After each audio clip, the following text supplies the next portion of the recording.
Hello बच्चों, जेके classes में आपका स्वागत है।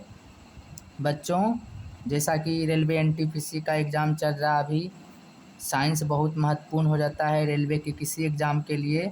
और जो भी बच्चे क्लास 10th का उसमें साइंस से संबंधित, विटामिन से संबंधित फार्मूला, रासायनिक केमिकल फार्मूला से सवाल पूछे जाते हैं। तो चलिए बच्चों, हम लोग विटामिन से संबंधित उसका रासायनिक नाम, उससे होने वाले रोग और कुछ रासायनिक सूत्र देख लेते हैं। तो चलिए बच्चों, शुरू करते हैं। धोवन सोडा। धोवन सोडा का जो है रासायनिक सूत्र Na2CO3 इंटू 10H2O। तो कभी कभी पूछ देता है कि इसमें जल के कितने अणु है, तो इसमें जल के 10 अणु है। और जब आपका रासायनिक नाम पूछेगा तो बताइएगा सोडियम कार्बोनेट। कभी कभी इतना ही दे के आपको आंसर ले लेता है, तो इसी को धोबिया सोडा भी बोलते हैं। Next question, baking soda. इसको खाने वाला सोडा भी कहते हैं, NaHCO3, अर्थात रासायनिक नाम sodium by carbonate.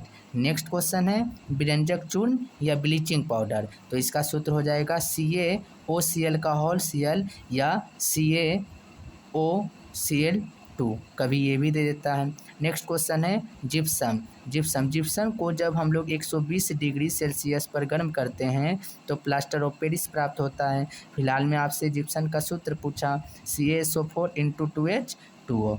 Next question, plaster of Paris. इसका उपयोग हम लोग मूर्ति बनाने में, टूटी फूटी हड्डियों को जोड़ने में करते हैं। तो ये हो जाएगा आपका CaSO4 इंटू ½ देखिए थोड़ा सा अंतर है। ऐसे याद रखने का एक ट्रिक है कि जब लोगों का हड्डी टूट जाता है तो आधा हो जाता है, तो इसीलिए ½ नेक्स्ट क्वेश्चन है संगमरमर या फिर आपका कैल्शियम कार्बोनेट या फिर खड़िया या चूना पत्थर या मार्बल, जो भी पूछे आपका कैल्शियम कार्बोनेट CaCO3। एक होता है बूझा चूना, तो बूझा चूना का CaOH का होल 2। एक बोलता है बिना बूझा चूना, इसको बोलते हैं सेलेक्ट लाइम। एक होता है आपका क्विक लाइम, यानी कि बिना बूझा चूना, CaO कैल्शियम ऑक्साइड। तो और एक होता है मिल्क ऑफ मैग्नीशिया, MgOH का whole 2। Next question, bauxite Al2O3 into 2H2O, अर्थात ये बॉक्साइट एल्यूमिनियम का एक महत्वपूर्ण अयस्क है। क्लोरोफॉर्म का सूत्र CHCl3, अर्थात ये बेहोशी में इसका उपयोग करते हैं, तो आप याद रखिएगा क्लोरोफॉर्म का सूत्र CHCl3। उसके अलावा जब आपसे पूछेगा बेंजीन का सूत्र, तो C6H6। जब आपसे पूछेगा फिनॉल का सूत्र पूछेगा तो C6H5OH, याद रखना आपको फिनॉल का। चलिए फिनॉल का नेक्स्ट देखिए। अब हमारे सामने कुछ आपका ये लिखा है यहाँ पे MIC। मिक क्या है? CH3CN, यानी कि मिथाइल साइनाइड।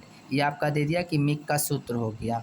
उसके बाद आपसे बोलेगा जब कि सिल्वर नाइट्रेट का सूत्र AgNO3 हो जाएगा, AgNO3। सिल्वर ब्रोमाइड AgBr हो जाएगा। उसी तरह जब साधारण नमक पूछेगा तो NaCl हो जाएगा। चलिए, जब बोलेगा सोडियम हाइड्रोक्साइड तो NaOH हो जाएगा।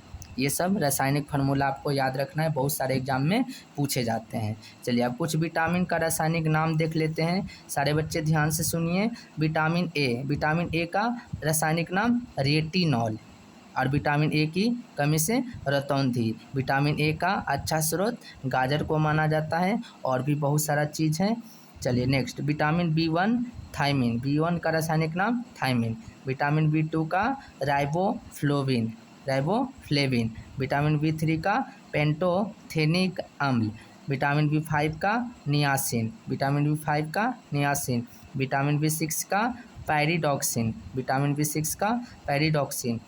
B7 का बायोटिन, और विटामिन B12 का साइनोकोबाल्मिन। विटामिन B का एस्कॉर्बिक अम्ल, और इसी के कमी से आपका स्कर्वी रोग हो जाता है, जो कि स्कर्वी रोग का मतलब हुआ मसूड़ों से खून आना। विटामिन D कैल्सीफेरॉल, जो कि बच्चों में रिकेट्स देखा जाता है और बड़ों में ऑस्टियोमलेसिया, यानी हड्डी का कमज़ोर हो जाना। विटामिन E टोकोफेरॉल, इसी विटामिन E को ब्यूटी विटामिन कहा जाता है। और विटामिन H जो कि बायोटिन है। और विटामिन K नेप्थोक्विनोन, ये सब रासायनिक नाम है।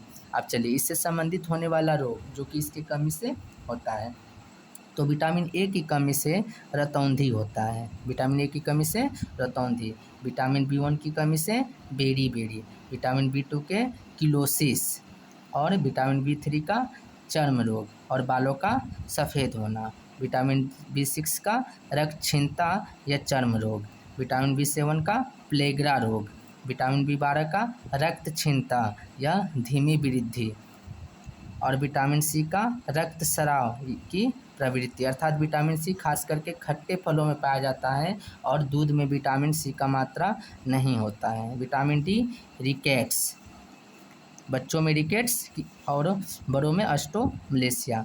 विटामिन ई का नपुंसकता, बंध्यता यानी जनन क्षमता में कमी हो जाना, और विटामिन बी एच का चर्म रोग या बालों का झड़ना, और विटामिन के का रक्त के जमने से देरी होना, यानी विटामिन का कमी हो जाएगा तो कहीं कटे होने के बाद वह रक्त जल्दी जमेगा नहीं।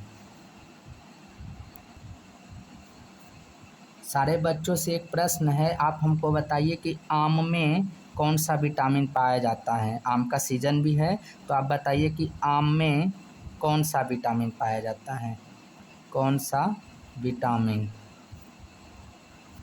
पाया जाता है, कमेंट करिए सारे बच्चे। चलिए नेक्स्ट क्वेश्चन देखते हैं, कुछ विटामिन के आविष्कारक और खोजकर्ता। विटामिन जो शब्द जो नाम दिए थे वो फंक महोदय द्वारा दिया गया था, जबकि विटामिन ए का खोज मैकुलेन ने किया और विटामिन बी का खोज मैकुलेन। विटामिन 1 और विटामिन बी दोनों का, विटामिन ए और विटामिन बी का खोज मैकुलन द्वारा किया गया था। विटामिन सी होलकट और विटामिन डी हॉपकिंस। अब आइए कुछ पैमाने पर कुछ तापमान को याद रखते हैं कि जल जमता कितना डिग्री सेल्सियस में जब पूछेगा तो 0 डिग्री में जल जमता है। इसी को फ़ारेनहाइट में पूछेगा तो आप 32 डिग्री फ़ारेनहाइट, और फिर बर्फ़ केल्विन में पूछेगा कि पानी बर्फ़ बनता है कितना केल्विन पे, तो आप बताइएगा 273। कमरे का सामान्य ताप 37 डिग्री सेल्सियस, 80.6 फ़ारेनहाइट और 500 केल्विन। मानव शरीर का सामान्य तापमान जो होता है 37 डिग्री सेल्सियस, 98.6 फ़ारेनहाइट और 310 केल्विन। ये आप निकाल सकते हैं। इसके लिए फार्मूला क्या होता है, C/5 बराबर F माइनस 32/9 बराबर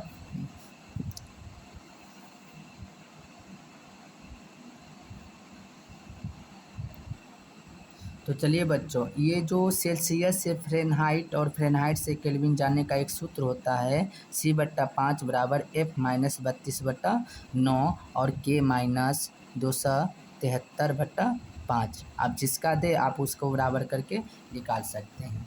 नेक्स्ट है कि जल का क्वथनांक, यानी जल उबलता कितना डिग्री पे है। जब सेल्सियस में पूछेगा तो 100 डिग्री पर पानी खोलता है, फ़ारेनहाइट में 212 पर और केल्विन में 373 में। अगला देखिए कुछ कार्बनिक यौगिक और उसके सामान्य सूत्र। तो जब एल्केन का सूत्र पूछेगा तो CnH2n+2 होता है, जबकि एल्काइंस का सूत्र पूछेगा तो CnH2n-2 होता है, और एल्कीन का सूत्र पूछेगा तो CnH2n होता है। और अल्कोहल का जो सिंबल होता है सिंगल बॉन्ड OH, जबकि इथर सिंगल बॉन्ड OH और इथर का बॉन्ड O बॉन्ड। तो अल्कोहल के लिए CnH2n+2O और इथर के लिए CnH2nO2, ये हो जाएगा इथर का। अब चलिए बच्चों थोड़ा सा हम लोग देख लेते हैं कि वायुमंडल में गैसों की मात्रा क्या है, वायुमंडल में कौन सी गैस कितनी मात्रा में प्रेजेंट है। तो नाइट्रोजन जो कि सबसे अधिक मात्रा में, अगर देखा जाए कि दो ही एक ऐसा गैस है नाइट्रोजन और ऑक्सीजन जो कि सबसे अधिक मात्रा में पाया जाता है।